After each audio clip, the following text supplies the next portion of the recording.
بسم اللہ الرحمن الرحیم۔ السلام علیکم ورحمۃ اللہ۔ دوستو، آج کا دن تاریخی ہے جب حق چھا گیا اور باطل ذلیل و رسوا ہو گیا۔ جب امریکہ نے افغانستان پہ حملہ کیا تھا تو امریکی میڈیا نے بڑے گھمنڈ سے یہ رپورٹ کی تھی کہ دنیا کی جدید فوج چند مہینوں میں داڑھی پگڑی والوں کو نیست و نابود کر کے رکھ دے گی۔ آج 18 سال بعد نتائج کچھ اس طرح نکلے ہیں کہ امریکہ اور اس کے اتحادی ذلیل و رسوا ہو چکے ہیں۔ امریکہ اور افغان مجاہدین کے درمیان امن معاہدہ ہو گیا ہے اور میں اس وقت مسلمانوں کے دو عکس دیکھ رہا ہوں۔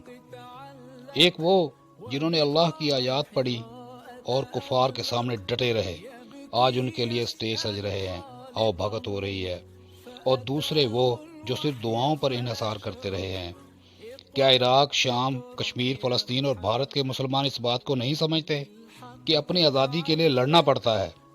ملا ضعیف کی آج کی اہم گفتگو سنیے، جس میں اس نے باشگاف حقیقت بیان کی ہے۔ اللہ تعالیٰ مسلمانوں کو ایک امت بنائے، آمین۔ بسم اللہ الرحمن الرحیم۔ اصلاً افغانستان دراصل 2001 میں امریکہ نے افغانستان میں جو لڑائی شروع کی اس کا انتخاب افغانستان کے لوگوں یا طالبان نے نہیں کیا تھا۔ وہ لڑائی افغانستان پر مسلط کی گئی تھی۔ امریکہ نے پوری طاقت، غرور، دنیا اور پڑوسیوں کی مدد سے افغانستان پر حملہ کیا اور افغانستان آیا۔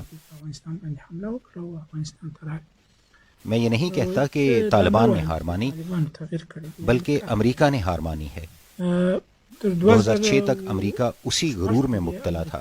البتہ 2006 کے بعد امریکہ نے محسوس کیا کہ افغانستان میں اس کے مقابلے میں بڑی مزاحمت پیدا ہو گئی ہے جو دن بدن بڑھ رہی ہے۔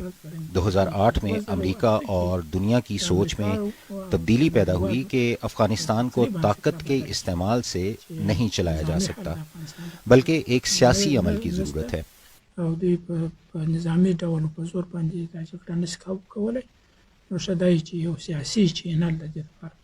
2008 کے بعد یہ سلسلہ شروع ہوا کہ طالبان کے لیے ایک سیاسی چینل پیدا کیا گیا، اور یہ کہ یہ کہاں ہوگا، کس طرح ہوگا اور طالبان سے بات چیت کیسے ہوگی۔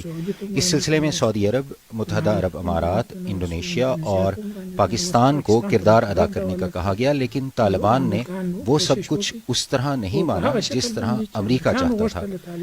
تو طالبان کی سوچ میں تبدیلی نہیں آئی، بلکہ دراصل امریکہ کی سوچ میں تبدیلی پیدا ہوئی ہے۔